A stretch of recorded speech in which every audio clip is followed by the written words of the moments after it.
Here at Tech2Peace, we aim to give hope and equip the participants with the necessary tools, connections, technology to face the 21st century challenges and problems.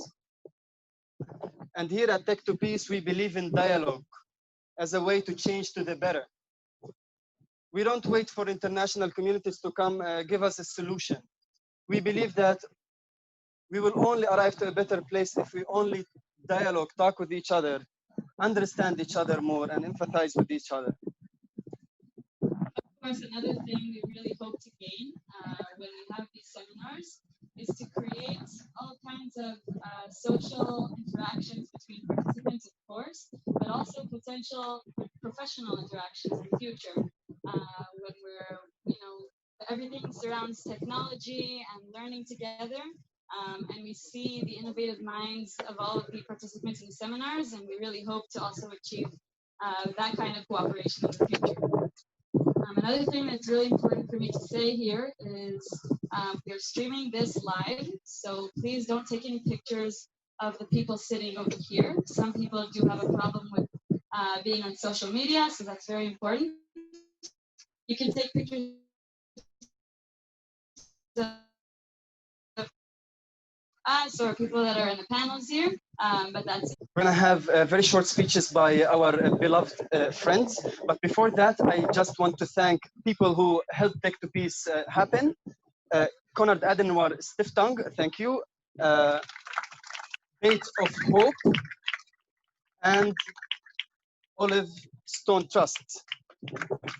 I also want to thank Gadi and Naveed for working so hard on making this happen voluntarily. They worked like for 2 hours every day, sending me so many voice notes, Gadi, just to make this happen.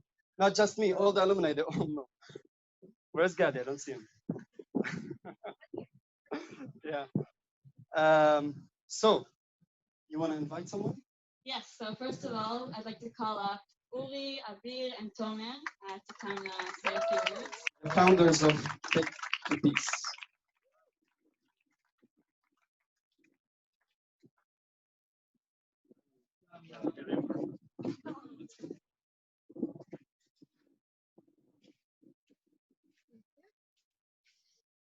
Hi everyone, so I'm Abir. Many of you probably don't know me, but few of you already met me in the last few years or last 2 years. They asked me to make it short because I have usually long speeches, so I'll make it short. So I'm coming from Jerusalem, and I always, since I started being aware of the other side, I was trying my best to bring peace to our area, at least to the small neighborhood that I'm living in. And I did this with Uri for 10 years. We started in 2008. We had our own group that called Yad B'Yad, which is not related to the popular Yad B'Yad school, but we had our own initiative with a couple of friends. And we grew up like really, really big. We had around 400 participants who worked with us really hard on monthly basis.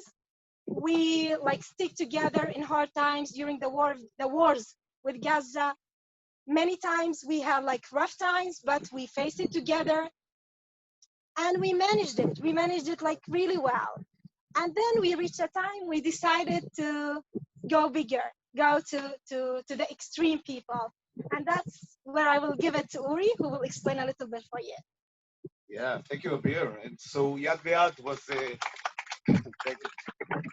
Yad B'Yad was a success of its own, but we also felt we were touching the same kinds of people, the convinced, the leftists, the Smolanim, as we call them in Hebrew, from Israel and Palestine, the people from Ramallah and Tel Aviv, and not reaching out, not to the refugee camps, not to the Areyot Pituach, not to the Bedouins in the Negev, and also people that came once to dialogue, twice to dialogue. That's enough for them. And we felt that for dialogue, for real dialogue, we need a lot of time together. We need 2 weeks, 3 weeks. We need a long time commitment. To meet people once or twice is not enough. And then I met Tomer, which is our third co-founder, and he will tell you the story of how we created Tech2Peace. So basically, thank you so much, Uri. Thank you so much, everyone, for being here. So once I met Uri, like 3 years ago, he told me about Avil and about what they do. And then we thought together, listen, it's great if Palestinians and Israelis meet, but how can we actually leverage it? How can we make bigger impact that actually will influence the future generations to come? And we thought about another version of peace building, actually that combines tech, entrepreneurship, and in the same time dialogue. We did the first seminar in 2018 in Yerucham with the help of the local mayor, Michael Biton.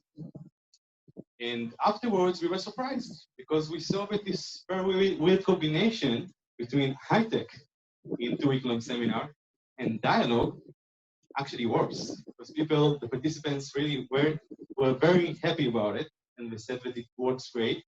After that, of course, Google, Microsoft, MIT, and many amazing partners joined us along the way. And now we are in the end of the 5th seminar in this moment in the French Gallery, in the 5th seminar since 2018. And of course, the seminars and the alumni program is continuing to run throughout the year. So thank you so much for being here. And of course, we look to find new partners. So if you would like to be also partners of Tech2Peace and help this magic actually to be created, so just join us. Thank you so much.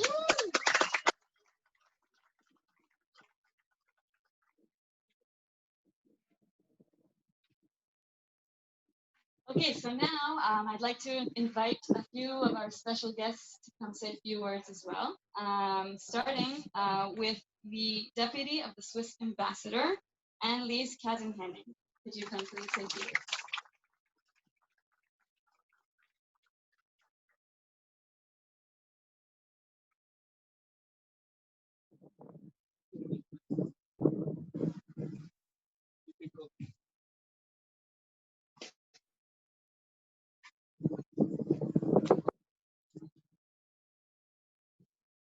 Thank you very much. You hear me? Yeah. Okay. So good evening, Erev Tov, Masar Khair. It's a privilege to be here, and I would like to say something. I would like to say that there is no better place to be for a Swiss diplomat than here tonight with you. Now, why? Of course, it's because of this amazing and very energetic audience. I'm very excited to be among you and to learn more and hear more about your experience. But there is also there is an amazing landscape as well. But there is also another reason why it's the best place for a Swiss diplomat to be right now. And I will tell you why. Basically, what's the job of a diplomat? According to the Swiss constitution, the job of the diplomat, the Swiss foreign policy aims at promoting Switzerland's interests and welfare and promote peace, peaceful coexistence between people, and also alleviating poverty. So you have these two goals. If you think about it, at first you think it's like two different goals, but if you really think about it, you will find that they're very closely interlinked, because peaceful coexistence of people will lay the ground for a much more fertile and prosperous society, which will in return create opportunities to develop ties between the countries. And this is very important to us at the Swiss Embassy. And I would like to say that building bridges is great. People-to-people activities are very useful, but it's no longer enough. It's not enough. It's important that people work together to create new opportunities. I think it's especially true in times of COVID, when we see the economic crisis that Israelis, Palestinians, and most likely the whole world is going to face. So that's what we're trying to do at the embassy. The ambassador offers his residence as a venue very regularly to host events like that. He hosted some of you. We had events with Remy Perez and his center, with many other people. As an embassy, we also work closely with our colleagues in Ramallah and Jerusalem. Right now, we are working on, it's still the very beginning, of launching a program that should support the development of a strong ecosystem in the West Bank is Jerusalem and also Gaza. And if I look at the priorities, our priorities, Switzerland's priorities in the Middle East, innovation is among the very top, the first priorities, and promoting peace is also very much on top of the list. So I think we all share this goal together. We're very happy to be among you tonight. I just would like to congratulate and encourage all the participants to continue, keep doing this, and I wish you good luck and great success. Thank you. Thank you so much. Thank you so much. Another special guest I would like to invite the ambassador, the Dutch ambassador, Dector.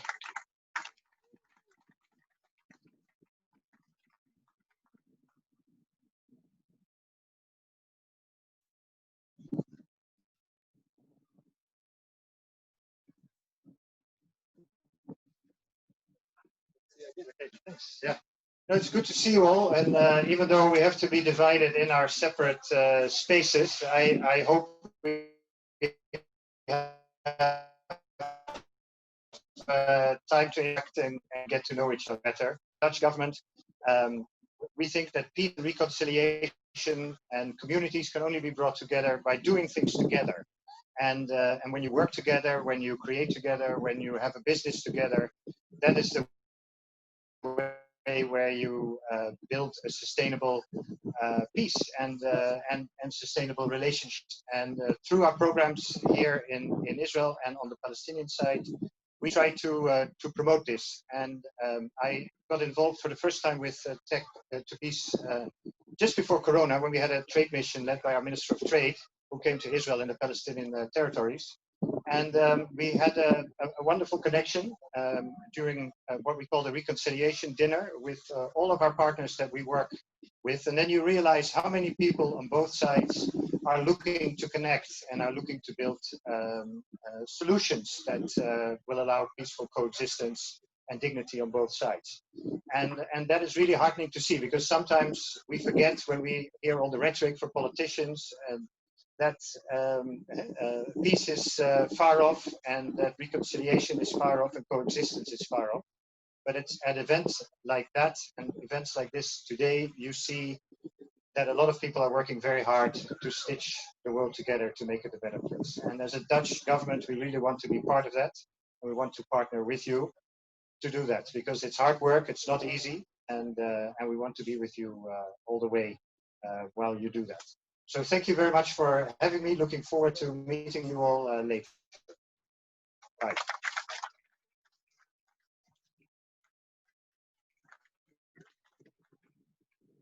Thank you so much. I'd like to call up now Gigawatt Global Founder and CEO, Joseph Abramowitz.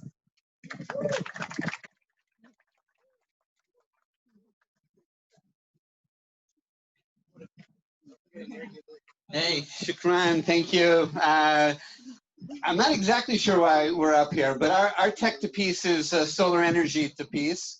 Our parent company, Your Excellency, is a Dutch company, so I want to talk to you afterwards. Solar energy is the energy of peace. No wars have been fought over solar power, unlike nuclear or fossil fuel. And so we're in a world, why are we fighting on political issues, meaningless political issues on the deck of the sinking Titanic being climate change, when instead we should be working together for real solutions. Our office is in Jerusalem. We're happy to have interns from all sides of all borders. Nature knows no boundaries, the sun knows no boundaries, and we'll be very pleased to partner with as many of you as possible. Thank you, shukran.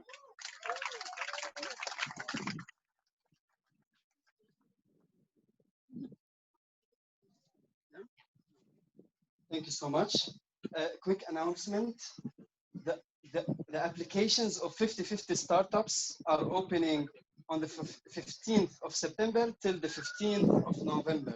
50/50 startups is a great partner and friend of Tech2Peace. Now we're moving to our first panel.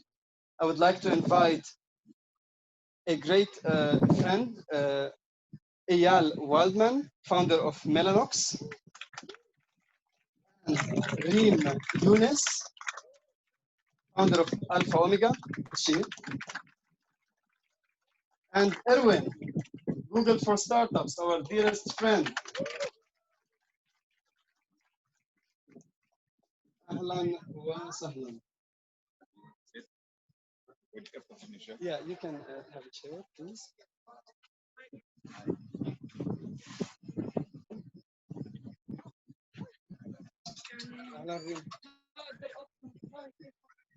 Good.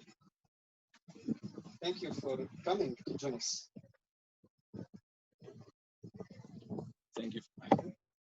Is this working? No. You want to make a quick? I wrote some interesting questions for you. I wrote you some interesting questions. Not shared with us. We're not prepared. So let's start with an easy question. What brings you to this special gathering? Please start. So first, thank you for inviting me, and it's an honor to be here in the beach of Jisr, az-Zarqa. It's a great pleasure to know this beautiful place. Second, what brings me here is the hope for peace. If we look, and I think what's the most important for Israel, thank you. What's the most important for Israel and the geopolitical environment we're in is this is we're on the brink of the new Jewish year, is that the next year we'll have peace in this area. This normalization with the Emirates is a great example of what can be done in the achievements. And I think the next stage should be done with our very close neighbors, the Palestinians, and this is why I came here.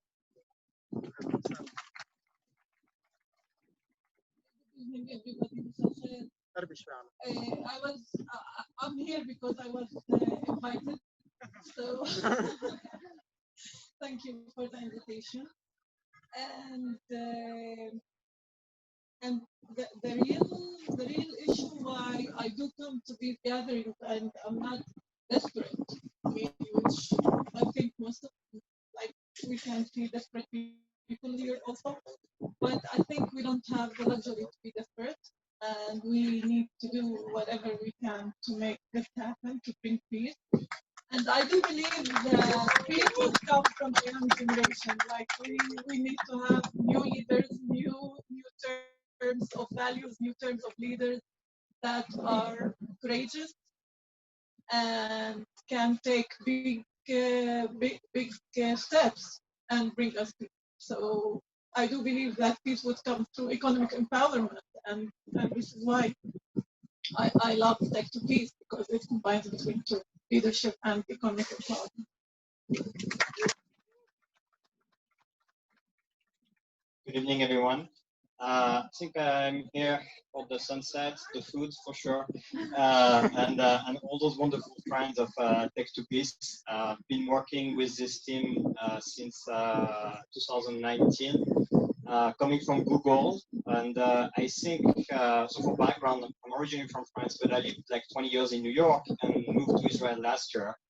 And I was trying to build my network in Tel Aviv at the beginning of 2019, and there was a random event across the streets. I just popped up in the Facebook tower, and those guys were here doing like an event like this, presenting, and this is where I got to learn about this amazing initiative, and I met Tomer, and he's like, oh, you're Google, I'm Tomer from Tech, let's do something, and 3 months later, Google was facilitating a workshop for startups and entrepreneurs during a seminar in Yerucham, in Nazareth. It was an amazing experience, personally for myself, as I got to see the conflict that I've only been experiencing before on the news firsthand. And I can tell from this experience that there's an amazing opportunity ahead of us in making that type of conversations and experiences between populations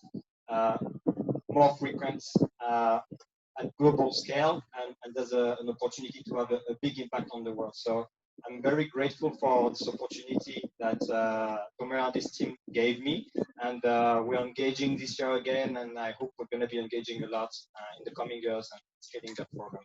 Thank Thank you so much. Now, the question is to Eyal and Reem. How technology can be used to create peace and other social good? I think, I don't know if you know, but Mellanox now NVIDIA employs engineers in Gaza, in Rawabi, in Nablus, and in Hebron, and it's growing.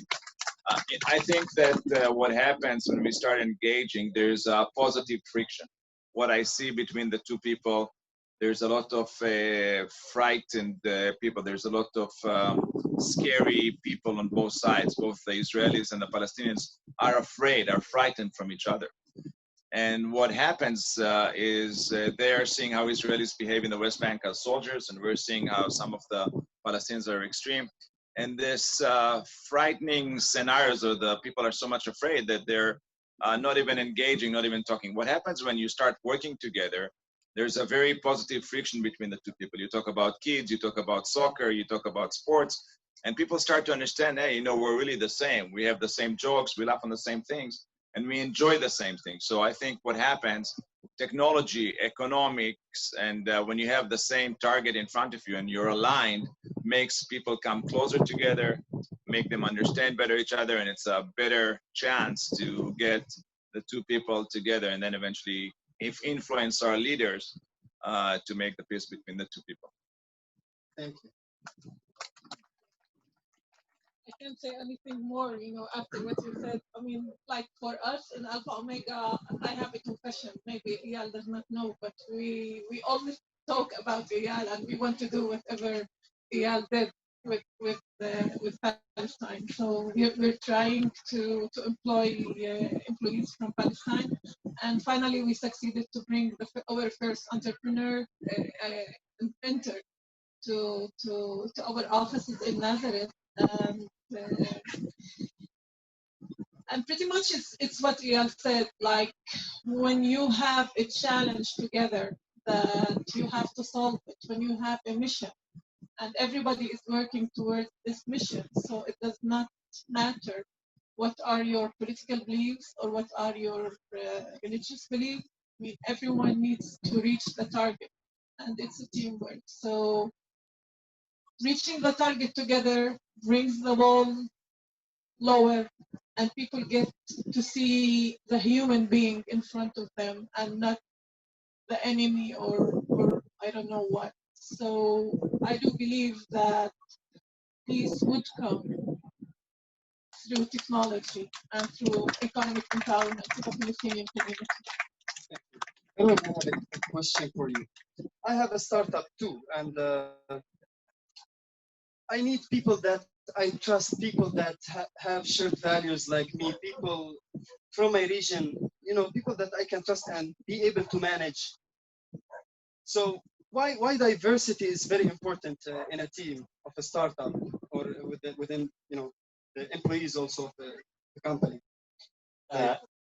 That's a great question, and I don't know how much you've been following what happened in the US over the last few years, but diversity became one of the top problems that corporations, especially tech corporations, face.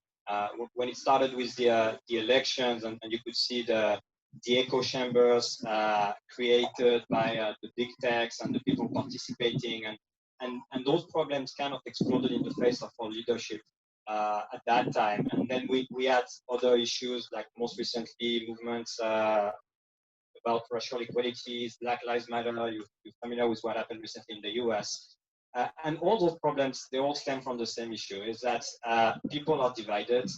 They don't get to appreciate one another, and they don't get to understand one another. And if you look at the big drivers of this world, like the Amazon, Facebook, and Google, and if you look at those companies, the type of people who work in those companies, unfortunately, those are not so diverse. And so we are the leaders of this world, but we lack that lens to enable us to address those challenges. If we were more diverse corporations, if our leadership, if our governments came from a diverse background, we'd be in a much better shape. So when we look at programs like Tech2Peace, which are built on diversity, I think it's an opportunity for our leaders to engage with those types of programs and appreciate the value of diversity and then take that back home in our corporations and see what is it that we can do to bring that feeling, to bring that experience in our corporation. And that can take a number of different approaches. Today, if you look at the big techs and when we look at diversity, we're like, oh, we need to hire more diverse software engineers. And sure, this is great, but the reality is that diversity is around the corner. And there is diversity in our buildings. It's just a matter of opening the right doors. So I hope that we as leaders can engage more of our colleagues to experience this and to get them to open their eyes about how we can really make a difference in the workplace, because as long as the world is divided like this, we will face those challenges. Great, thank you. Eyal, I have two questions for you. The first one, can you please tell us some of the products you did in cooperation with the Palestinians?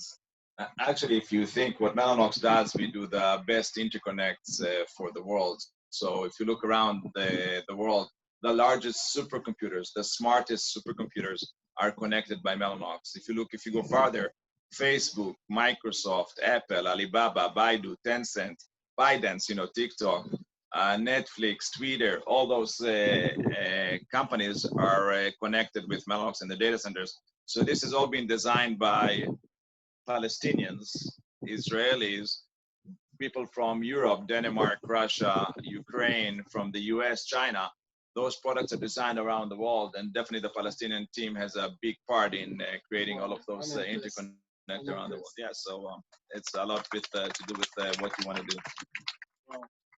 And the second question is a little bit more sensitive. Some people blame you for working with the Palestinians. So how do you respond to them? Yeah, there will always be extreme, including in Mellanox. We have right extreme people in Mellanox, and we have very national Arabs in Mellanox, and they don't want to work with each other. I don't care about their political, directions or their beliefs or their religions. I want them to work together. So in case that there are teams that cannot work together, we just put them apart and we make sure they don't. And you cannot ignore this. There are people that are extreme right. There are Arabs that are extreme nationalists. And it's okay to work together as long as you make and you understand the right motivation, the right incentive where you want to go.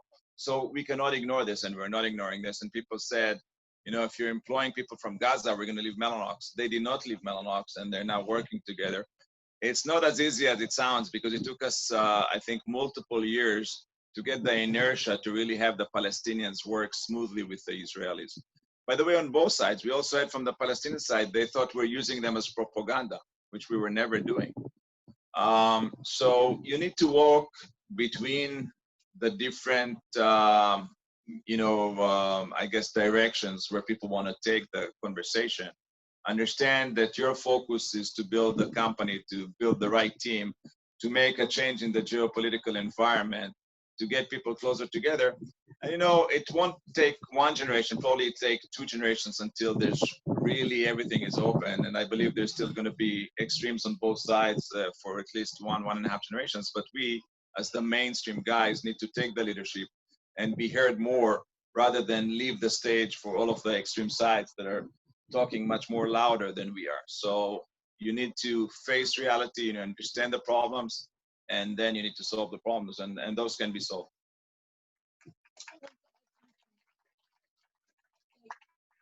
I don't know you well. I don't know if you're modest or not, but I believe you are. And I believe that would not happen without your leadership.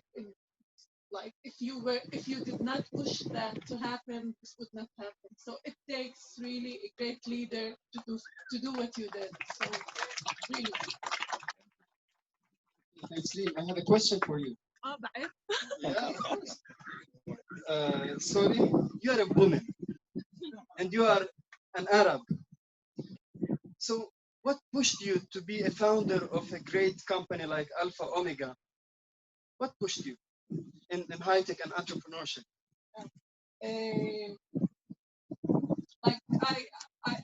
I was here two days ago, and I shared my story here. And actually, I'm not the founder. I'm the co-founder. Together with Imad, my husband, we started the company.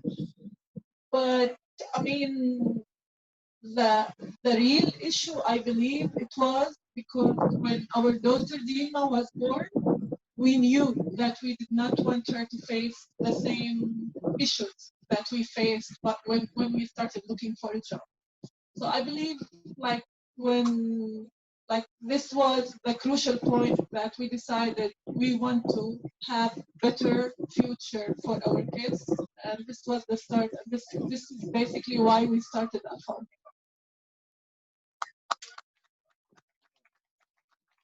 My last question is to everyone. How does your company work to foster diversity?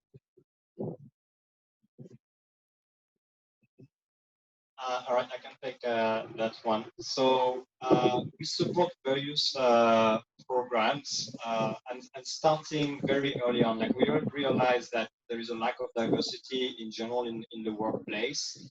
It's just not possible today to say, hey, we want to move the needle from 90% to 50% because there is no pipeline. So we're going very early in the education system and encouraging more diverse groups to do computer science and software engineering, a lot of programs specifically targeting women as one of the population. So we start early on and we try to give more excitement to those populations that generally are like, oh, this is not for me because there is no precedent. They don't have an example to look after. But this is just the beginning, and there's a long road ahead of us. So I think really the best way to make those systemic changes is really to go in every community and start spreading one support for programs like Tech2Peace and encouraging more diversity in different domains, but also encourage those populations that may not have the opportunity to think that, hey, I can also do this. It's not out of my reach. And this is something that we really need to spread. And I think over the last 2 years with Tech2Peace, I've seen a lot of examples from both Arabs and Jews and Israeli and people from Palestine who've kept going after the seminar, joined program like 50-50. And this is exactly the type of things we'd like to encourage and see. So let's just do more of this. Yeah, thank you. Anyone else want to answer that question? How does your company foster diversity? I think like it's not about diversity.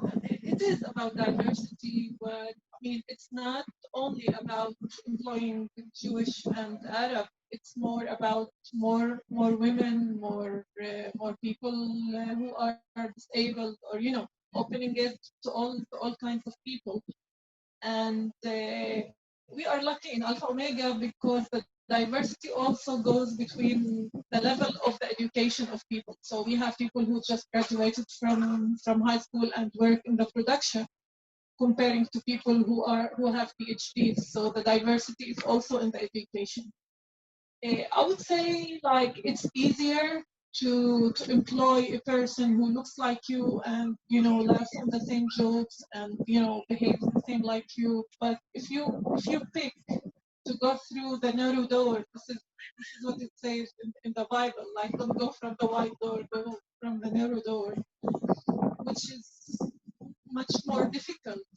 But the options at the end, I mean, the gain at the end is much better. So, I mean, though it's much easier to hire a person who looks like you, but the opportunities which lay, I would say, behind hiring someone who is much more different than you are much bigger. Okay, Eyal, I think I have I want to add here. So we at Mellanox first, from day one, we have about 10 or 12% of our employees being Israeli Arabs, which is very important for us. And it created an environment that everything is open.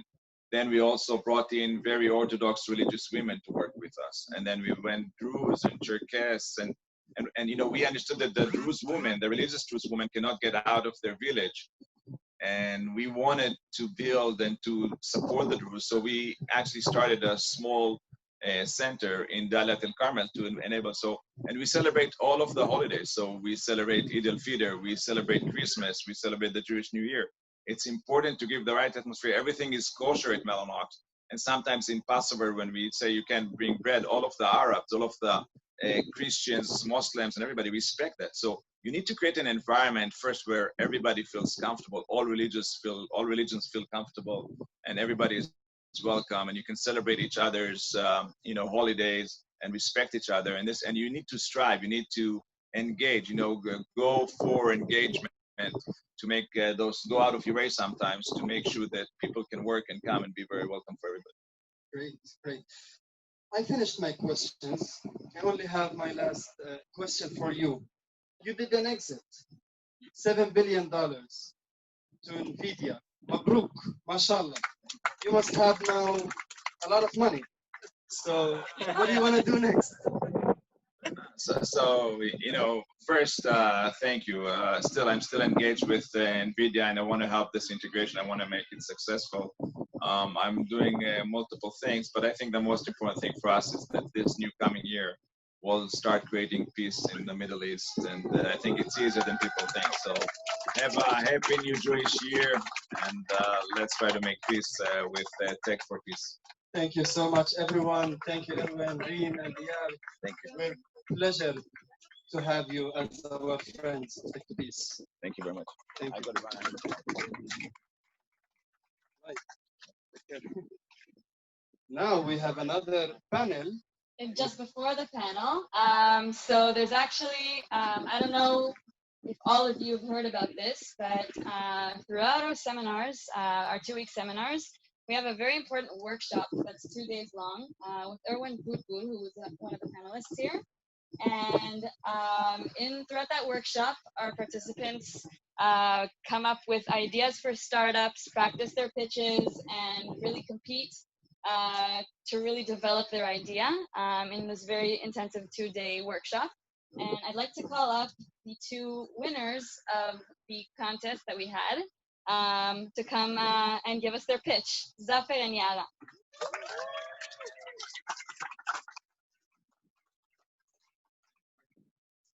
Good evening, everybody. I'm Zafar, a doctor from Nablus. Hello, my name is Yara. Hello, my name is Yara. Hello. Well, my name is Yara. Nice to meet you. I was a paramedic in the IDF and served in the West Bank, actually. 2 weeks ago, Zafar and I met here in the seminar, and as the time passed, we got to know each other better and better, and realized that we have a common background, the medical background. Once during the dialogue session, Zafar told me a really sad story about the Palestinian boy. Actually, the story started in that rainy, cold night when we had to transfer Ahmed, a 5-year-old child from Nablus to Jerusalem. The meeting point between the Palestinian and the Israeli ambulance was at Qalandia checkpoint, as that child was transferred to Hadassah Hospital. Actually, when we arrived, we had to wait for 1 hour for the Israeli ambulance, and then when they arrived, they did not have the crucial equipment needed for Ahmed's special case.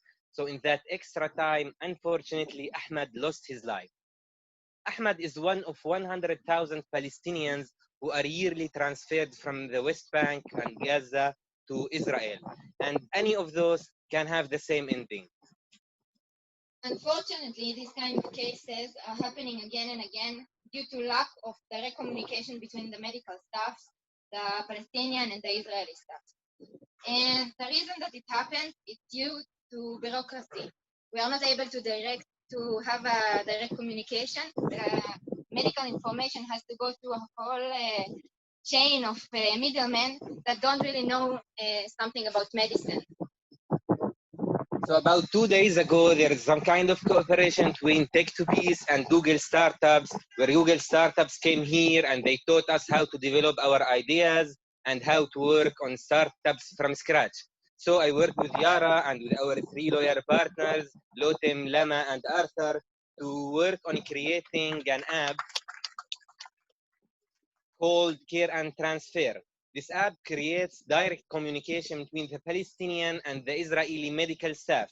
And it also provides real-time tracking for both ambulances, the one who transfers patients from the West Bank and the one who receives the patients at the borders. Actually, as a doctor, I believe that this problem has devastating consequences. However, its solution is so simple, and it's so simple.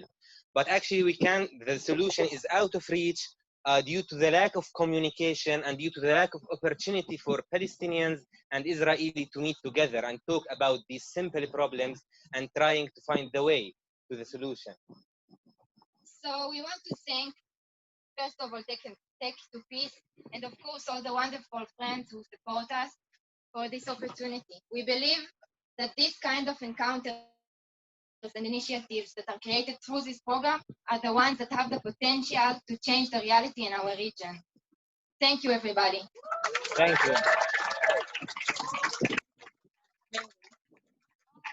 Thank you very much. This is amazing. Now we can call them alumni now. And now we're going to have another panel of alumni. I'd like to call up Muaz, Ido, Orit, and Lama.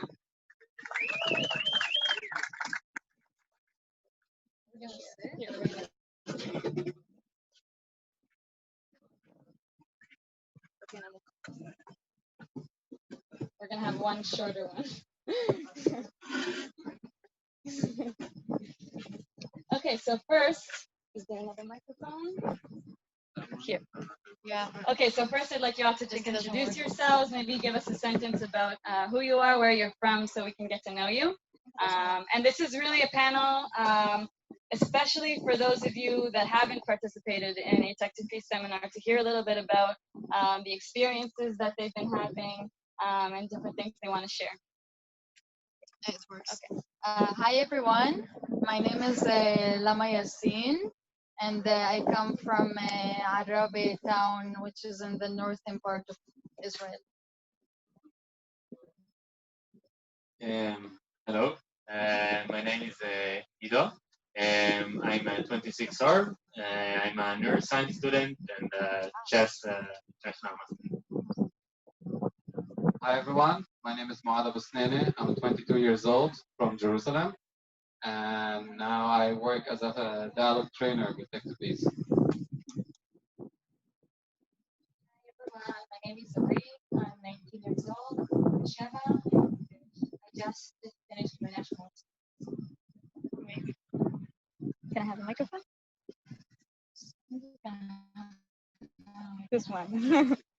Thank you. Great. Okay, so the first question I want to ask you all, and you can also add on how you got to Tech2Peace, but I want to ask you if there's any kind of meaningful or special experience that you remember and that stands out that you had during the seminar that you participated in. Not everyone has to answer, but feel free if you have something that comes to mind. And tell us how you got to Tech2Peace. And I'll start since I was in the first seminar. I was actually brought to Tech2Peace by one of the co-founders, Abir. Thank you, Abir, for bringing me here. And it wasn't my first peacemaking seminar. I've been working with Yad B'Yad, the foundation that was started by Uri and Abir since 2017. And in 2018, Abir told me about this new initiative that they're going to be starting, Tech2Peace, and I thought, why not? It seems like a very interesting concept since I've never had such an intensive dialogue setup, having only Palestinians and Israelis. And I'm glad that I came. Feels like I've had many memorable moments.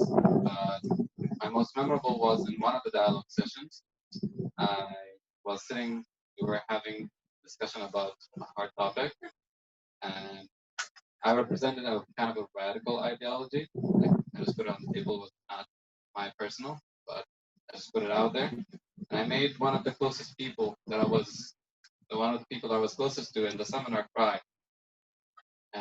But like later that night, we were able to sit down and talk it over and like understand each other, even though that we represent two opposite sides in this conflict, but at the end of the day, we were able to stay friends and talk it over.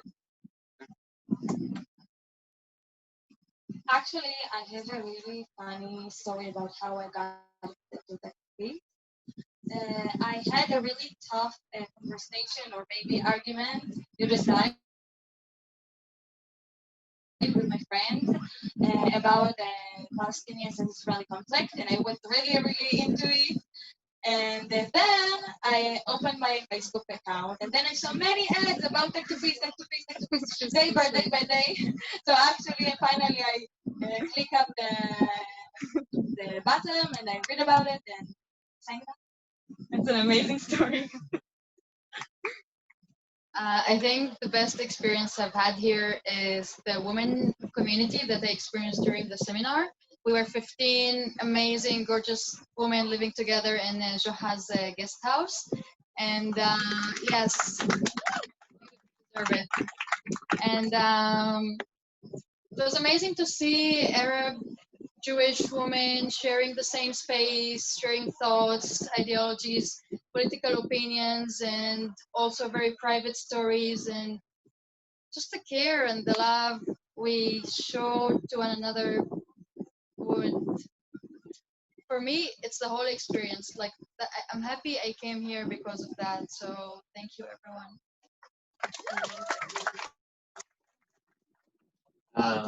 Well, for me, it was very special to get to Tech2Peace because I was never even considering coming to this kind of a dialogue.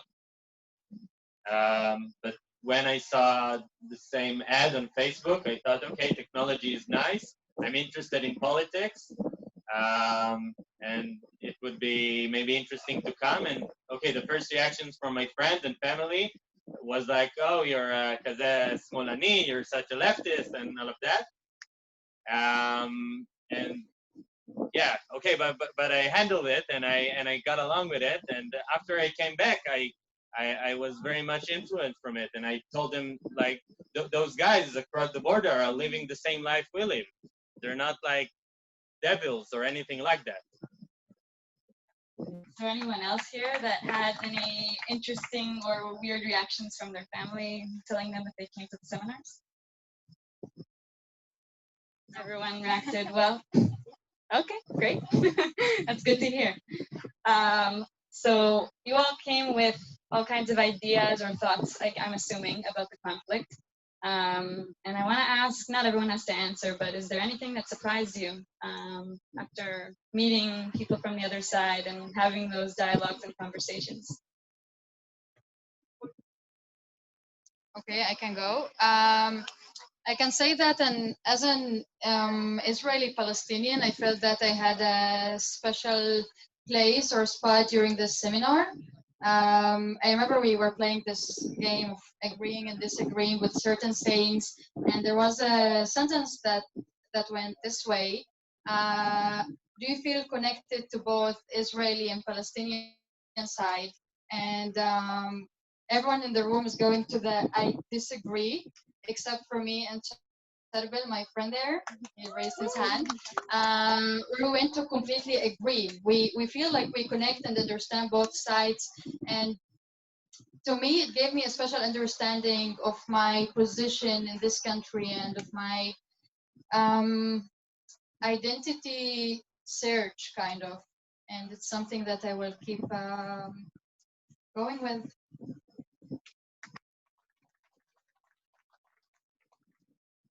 Well, I come from a very conservative family and background. For 18 years, I was kind of living in a bubble where I only spoke Arabic and I only met people that looked like me and think like me and act like me. But and even in those two, like throughout those times, I've developed this kind of like very extremist radical ideologies, like about the other side, like making them look like the devils, and everything that they represent is just kind of like a way of oppressing me.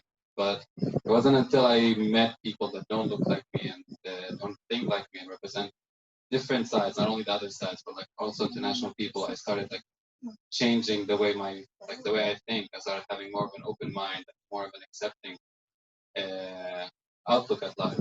And it wasn't until I my first Israeli friend, our ex-soldier, that then I realized I was actually in Tech2Peace, and I realized, wow, I can actually be friends with somebody that used to be a soldier, and the soldier represented something that's just so evil for me. And that dear friend is actually taking a picture of me right now. It was just 2 weeks after he left his army service. We just sat together and we talked about it, about his service, what he did, and we talked about the background that I came from. And we realized that as people, we're not so different, no matter where we come from. And that realization that happened during Tech2Peace created this new outlook at life that I have right now. Started a new journey for me that I hope to continue with Tech2Peace and beyond Tech2Peace.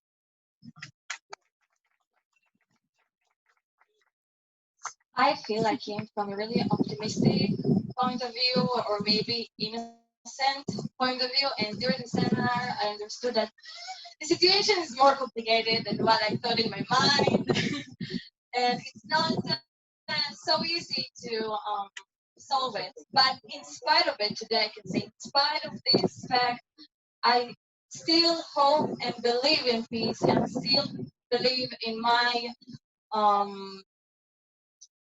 how to say it, beliefs that I came from to the seminar, and it's really straightened them.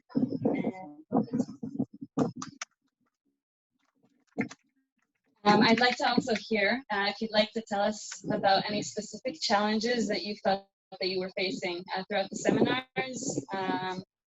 If there was something specific that really kind of brought you to a breaking point, or something that you felt that you were really trying to deal with throughout those whole 2 weeks.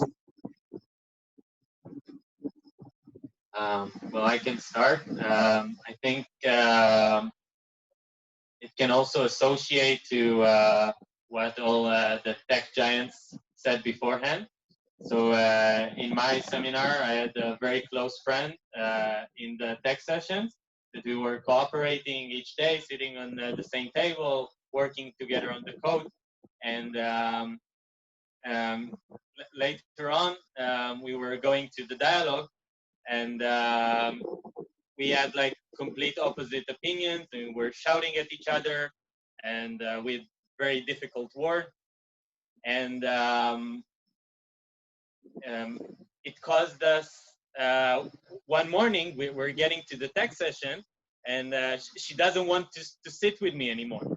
And then we like had to really face this conflict of being best friends outside of the dialogue, and like real enemies in our ideology inside of the dialogue. And this dynamics are what I learned in Tech2Peace, and what I try to implement in my real life.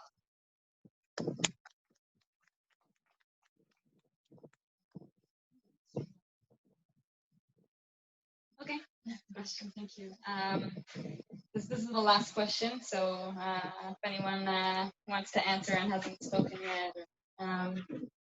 We're all here now as alumni. You're all sitting here now as alumni of Tech2Peace. And that can mean different things for each and every one here, each and every person that experienced the seminar. And my question to you is, how do you view yourself with relation to Tech2Peace in the future? How do you view yourself as alumni? And I'm also going to ask these two alumni who are already very active what you've been doing and what you hope to do in the future. Well, I can start kind of like, because I have a very defined role in Tech2Peace at the moment. As I said, I've been the dialogue trainer for the past 2 seminars, the previous one and this one. And I think that I already reached my natural progression as a Tech2Peace participant, from being a participant to an alumni and now a staff member. But I'm hoping that in the future we'll be able to take Tech2Peace to more places, to more people, to bring sides of the conflict that we're not represented in Tech2Peace yet, and take it to more places, and make, instead of 2 seminars a year or 3 seminars a year, to a seminar every month. That will be an amazing sight to see. Actually, I felt at the beginning that I want to make peace. but then I understood that it's much more complicated than what I thought. And now I'm using the term building pace, which means to change the area near to you, next to you. I'm starting to study this October electrical engineering and physics. And one of my goals is to build a company which will combine Palestinians and Israeli workers together with the tech field. I feel that it's really, really important to do that because the work together brings many peace thoughts, breaking the prejudice, and I think advancing the target we're trying to get.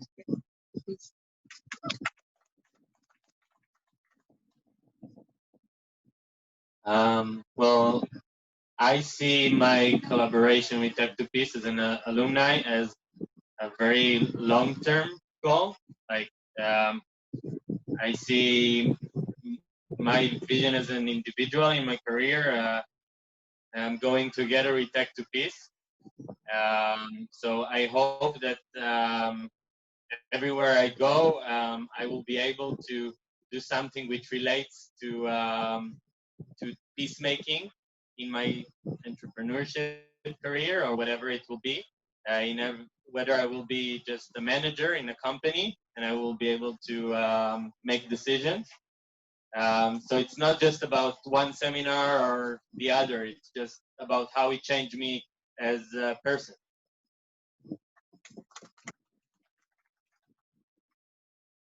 I think the most important thing that Tech2Peace creates is the community that we got to have here. It shows you that people can connect, like really regardless to their background, religion, political views, and so on. And as an alumni, I would like to take an active part in initiating more meetings and to keep this community going and thriving and to make it always bigger and peaceful. Thank you.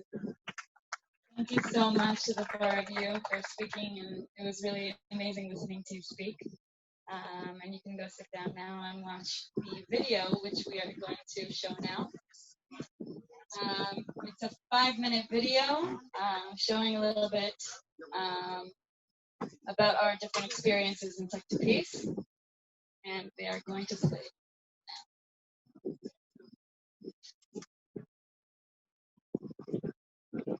If you can't see, maybe this is a good time to move your chair a little bit so you can see the screen.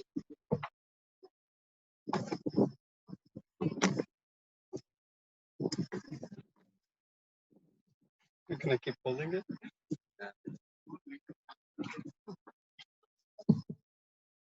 Starts? Oh. The music is on.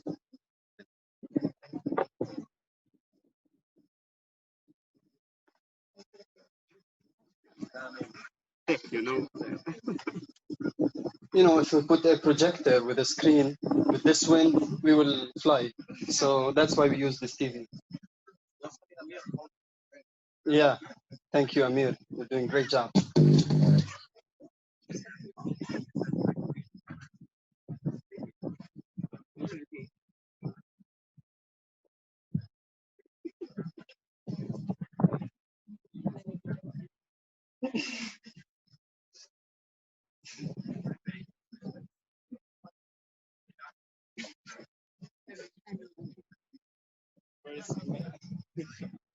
That's how I need you.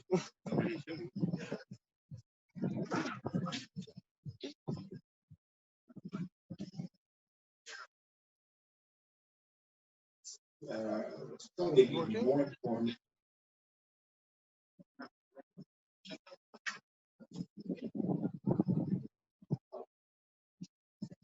Good evening.